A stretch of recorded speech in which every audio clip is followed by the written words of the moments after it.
নমস্কার বন্ধুরা, গপ্পহাট বাই শ্রীতে আপনাদের স্বাগত। বাংলা সাহিত্যের আনাচে কানাচে ছড়িয়ে আছে নানান মণিমুক্ত। আমি শ্রী আপনাদের সামনে নিয়ে আসবো সেই সব অমূল্য রতন।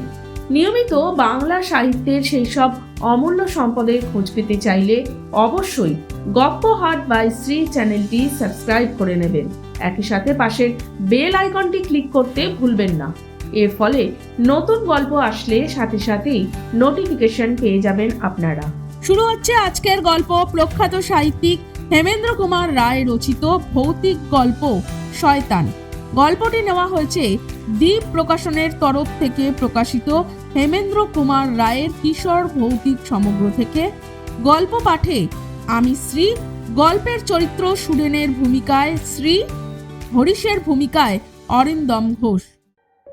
পৃথিবীতে আশ্চর্য ঘটনা ঘটে অনেক, কিন্তু সেসব ঘটনায় বিশ্বাস করে এমন লোক খুব বেশি পাওয়া যায় না।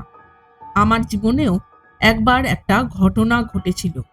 তা শুধু আশ্চর্য নয়, অত্যাশ্চর্যও বটে। তোমাদের কাছে সেই কথাই আজ বলবো। বিশ্বাস করতে ইচ্ছা হয় বিশ্বাস করো, বিশ্বাস না করলেও দুঃখিত হব না। সরকারি কাজে আমি তখন হাজারীবাগ অঞ্চলের এক জায়গায় থাকি। একটা মানুষ খেকো বাঘের অত্যাচারে সেখানকার লোকেরা পরিত্রাহী ডাক ছাড়ছিল। বারে বারে দেশি বিলাতি বহু শিকারীর গুলি হজম করে সে বেঁচে আছে। লোকে বলে সে বাঘটা নাকি সাধারণ বাঘ নয়, বাঘের আকারে হিংস্র অপদেবতা। কেউ কেউ নাকি চোখের সামনে তাকে হাওয়ার সঙ্গে মিলিয়ে যেতে দেখেছে, তাকে মানুষের ভাষায় কথা কইতে শুনেছে। এমন লোকেরও অভাব নেই। বনের ভিতরে বসে সে নাকি মেয়ে মানুষের মতন আর্তনাদ করত। তার সেই কান্নাকে মানুষের কান্না ভেবে যে বনের ভিতরে ঢুকত, সে আর ফিরে আসতো না। লোকে তাই তাকে শয়তান বলে ডাকত। শয়তানকে দেখলেই চেনা যেত, কারণ তার ল্যাজ ছিল না। হয়তো বনের ভিতরে অন্য কোনো জন্তুর সঙ্গে লড়াই করতে গিয়েই ল্যাজের গৌরব থেকে সে বঞ্চিত হয়েছিল। কিন্তু লোকের বিশ্বাস শয়তানের এই লাঙ্গলহীনতাই তার অলৌকিকতার মস্ত প্রমাণ। বাঘের ল্যাজ নেই তা কখনো সম্ভব? এসব গল্প যে মিথ্যে তাতে আর ভুল নেই। মানুষ খেকো বাঘেরা প্রায়ই চালাক হয়। বড় বড় শিকারীও তাদের বধ করতে পারে না, তাই তাদের নামে এমনি সব গল্প শোনা যায়। বৃক্ষ বিশ্বাসের আশ্চর্য শিকড়ের গুণে মানুষ বাঘের রূপ ধরতে পারে, এমন গল্প শুনেছি।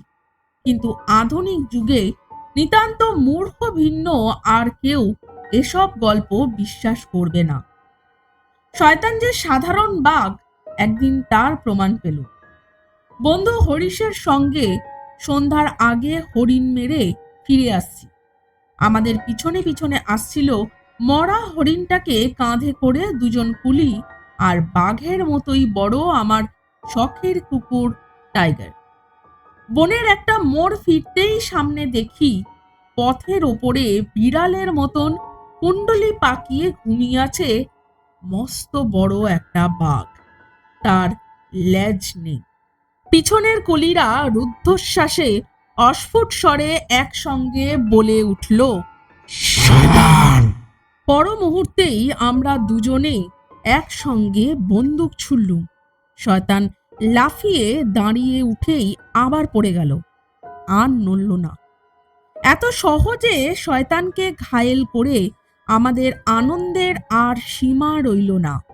কুলি দুজনও মনের খুশিতে ধেই ধেই নাচ শুরু করে দিলে। আশেপাশের গাঁয়ে সে খবর তক্ষুনি ছড়িয়ে পড়ল। দলে দলে লোক দেখতে এলো শয়তানকে।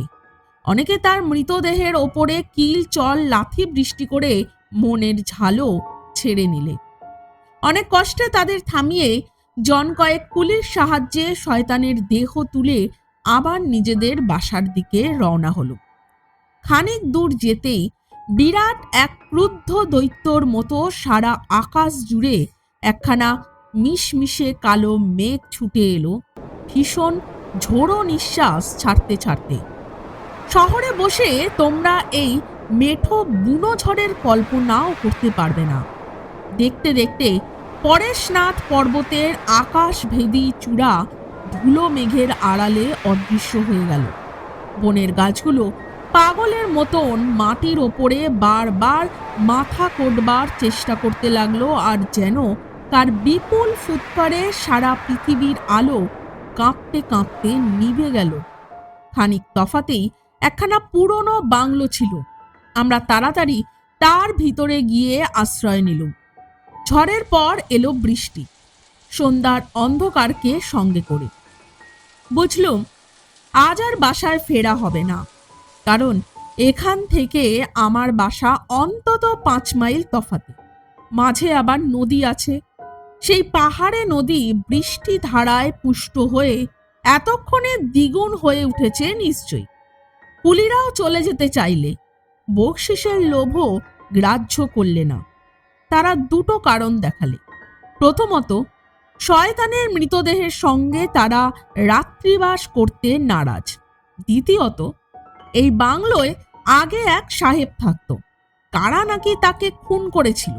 সেই থেকেই এই বাংলোয় কোনো মানুষ বাস করতে পারে না। সেই বৃষ্টিতেই কুলিরা বাংলো ছেড়ে পালালো। শিকারী মানুষ, সব রকম বিপদের জন্যেই সর্বদা প্রস্তুত থাকতে হয়। সঙ্গে লণ্ঠন এনেছিলুম, তাই জ্বাললুম। ব্যাগের ভিতরে তখনও কয়েক টুকরো পাউরুটি আর খানিকটা গোয়াভা জেলি ছিল। তার দ্বারা আমার হরিশের আর টাইগারের নৈশ আহার শেষ করতে হবে। উপায় কি? আমরা যে খোলা মাঠে নেই, এখন এইটুকুই পরম সান্ত্বনার কথা। মাঝের হলঘরে আমরা আশ্রয় নিয়েছিলাম। ঘরখানা প্রকাণ্ড, দেওয়ালে দেওয়ালে উইদের রাজত্ব। সমস্ত দরজা জানলাই ভাঙা, মেঝেতে পুরু ধুলোর প্রলেপ, তার ওপরে নানা জীবজন্তুর পায়ের দাগ, বাঘের, ভাল্লুকের, শেয়াল কুকুরের। এখানে ওখানে হাড় পড়ে আছে। কোনো কোনো হাড় মানুষের বলেও সন্দেহ হলো। বুঝলুম মানুষের বাড়ি আজ বাঘ ভাল্লুকের আস্তানায় পরিণত হয়েছে। বললুম, হরিশ, এখানেও আমরা নিরাপদ নেই। যে কোনো মুহূর্তেই বাঘ ভাল্লুকের সঙ্গে আবার দেখা হতে পারে। বন্দুকের টোটা ভরে তৈরি হয়ে থাকো। হরিশ আমার কথা মতো কাজ করতে করতে বললে, আজ রাত্রে দেখছি ঘুমের দফা রফা। শয়তান আর হরিণের দেহ দুটো ঘরের কোণে এনে রাখল। আকাশের অন্ধকারকে ছেঁদা করে জলধারা অশ্রান্তভাবে গড়িয়ে পড়ছে পৃথিবীর বুকের ওপর। বিদ্যুৎ সাপগুলো কিলবিল করে ক্রমাগত চলে যাচ্ছে শূন্যতার এধার থেকে ওধার পর্যন্ত। বৃষ্টিবাণে আহত অরণ্যের কান্নায় চারিদিক পরিপূর্ণ। টাইগার এই পোড়ো বাড়ির ভাঙা ঘর মোটেই পছন্দ করলে না। ঘরময় ছড়ানো হাড়গুলো সে আগে শুকে শুকে অনেকক্ষণ ধরে পরীক্ষা করলে। তারপর উপর দিকে মুখ তুলে কিসের ঘ্রাণ নিতে লাগলো, যেন কোনো অদৃশ্য বিভীষিকার সন্ধান পেয়েছে। টাইগার সাহসী কুকুর, বাঘ দেখলেও ডরায় না, কিন্তু সে আজ অত্যন্ত ভয়ে অস্থির হয়ে উঠল। পেটের তলায় ল্যাজ ঢুকিয়ে একবার এখানে একবার ওখানে গিয়ে বসে পড়ে, আবার উঠে কান খাড়া করে যেন কার পদশব্দ শোনে। আমি তাকে ডাকলুম, সে কিছুতেই কাছে এলো না। থেকে থেকে চমকে ওঠে আর হা হা করে হাঁপায়। হরিশ আশ্চর্য হয়ে বললে, টাইগার এমন করছে কেন? ও কি দেখেছে? আমারও মনে ওই একই প্রশ্ন। চারিদিকে তাকিয়েও সন্দেহজনক কিছুই দেখতে পেলুম না। বলেছি মস্ত ঘর, আমার এই ছোট লণ্ঠনের আলোতে সে ঘরের অন্ধকার দূর হয়নি। হঠাৎ মনে হলো দেওয়ালের ওপর দিয়ে যেন একটা লম্বা ছায়া দুলতে দুলতে সরে যাচ্ছে। হরিশের একখানা হাত চেপে ধরে বললুম, দেখো দেখো। টাইগার ঊর্ধ্ব মুখে অস্বাভাবিক তীক্ষ্ণ শিয়ালের মতো স্বরে কাঁদতে লাগলো। হরিশ বললে, কি কি দেখবো? ওই ওই ছায়াটা। কোথায়? ও ও ও যে দেওয়ালের ওপর দুলছে। তুমিও পাগল হলে নাকি? ওখানে তো কিছুই নেই। চোখ রোগড়ে চেয়ে আমিও আর কিছু দেখতে পেলুম না। নিজের ভ্রম বুঝে লজ্জায় চুপ করে রইলুম। বাইরের বনের ভিতর থেকে একটা বাঘ ক্রমাগত গর্জন করতে লাগলো। হয়তো শয়তানেরই বউ বনে বনে স্বামীকে খুঁজে খুঁজে ডেকে ডেকে বেড়াচ্ছে। গর্জনটা ধীরে ধীরে অস্পষ্ট হয়ে গেল। হঠাৎ মনে হলো আমার কানে কানে কে যেন কথা কইলে। রোমাঞ্চিত দেহে আমি হরিশের কাজ ঘেঁষে সরে বসলুম। আমার মুখের ভাব দেখে হরিশ বললে, আবার কি হলো? কি আমার কানে কানে কথা কইলি? সুরেন, তোমার মাথা বোধহয় খারাপ হয়ে গেছে। তুমি যে এমন ভীতু তা জানতুম না। তার ধিক্কার শুনে মনটাকে আবার শক্ত করে চাঙ্গা করে তোলবার চেষ্টা করলুম। কিন্তু কেন জানি না বুকের ছমছমানি কিছুতেই আজ থামতে চাইলে না। খালি মনে হয় আমার চারিপাশ দিয়ে আজ সেই সব পা চলে বেড়াচ্ছে যেসব পা চললে কোনো শব্দ হয় না। আমার চারিপাশে সব অদৃশ্য চোখ। আমরা তাদের দেখতে পাচ্ছি না, কিন্তু তারা আমাদের দেখতে পাচ্ছে। কি অস্বস্তি! ওদের চোখ এড়াই কেমন করে? বললুম, হরিশ, এই বাড়ি ছেড়ে বেরিয়ে পড়ি চলো। এখানে আর কিছুক্ষণ থাকলেই আমি সত্যি সত্যি পাগল হয়ে যাব। হরিশ বললে, কুলিদের বাজে কথা তোমার মনের ওপরে কাজ করছে। তুমি শান্ত হও। এরকম পোড়ো বাড়িতে এলে অকারণে একটু গা ছমছম করে বটে, কিন্তু ও কিছু নয়। কিন্তু টাইগারও এমন কাক খাচ্ছে কেন? সে তো কলিতার কথা বোঝেনি। টাইগার হচ্ছে অবোধ জন্তু, মিছিমিছি ভয় পেয়েছে। সে ভয় পেয়েছে বলে তুমিও ভয় পাবে? তুমি যে মানুষ। এবারে সত্যি সত্যি ঘরের বাইরেকার দালানে দ্রুত পদশব্দ হলো। শব্দটা একটা দরজার কাছে এসে আবার দূরে চলে গেল। হরিশ বললে, কোনো জন্তুর পায়ের শব্দ।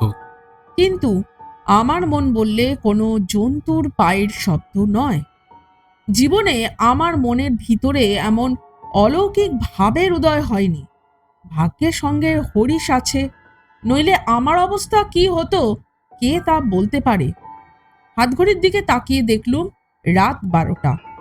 হরিশ খাবারের বাস্কেট বার করে বললে, অনেক রাত হয়েছে, এসো এবারে আমরা খেয়ে নিই। আমি বললুম, তুমি একা খাও, আজ আমার খিদে নেই।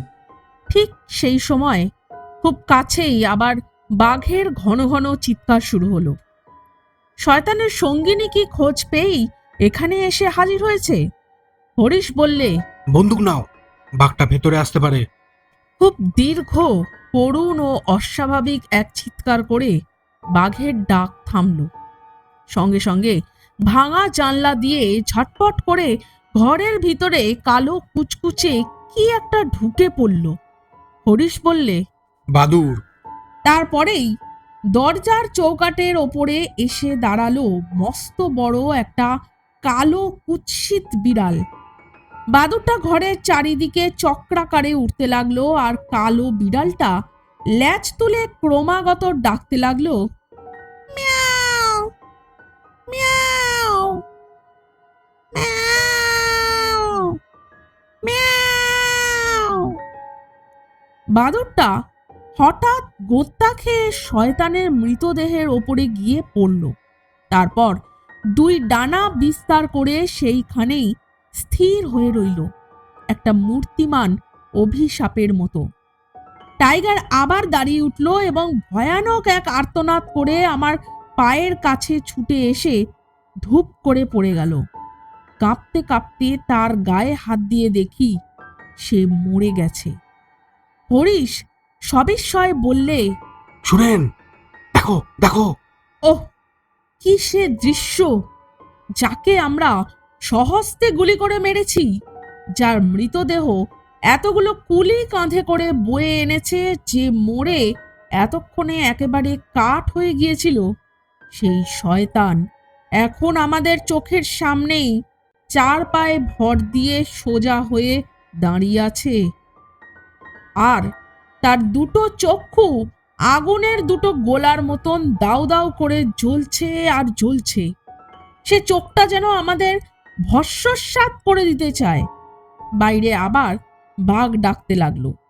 শয়তান ঘরের ভিতর থেকে বেরিয়ে গেল ধীরে ধীরে।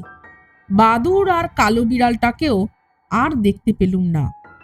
চিৎকার করে আমি মাটির ওপরে পড়ে গেলুম।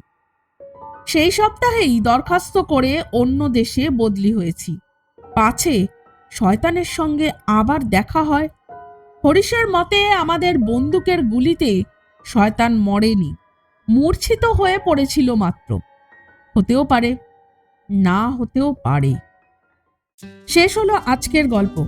গল্পটি কেমন লাগলো তা অবশ্যই কমেন্ট করে জানাবেন বন্ধুরা। পাশাপাশি গল্পটি ভালো লাগলে লাইক ও শেয়ার করে দেবেন।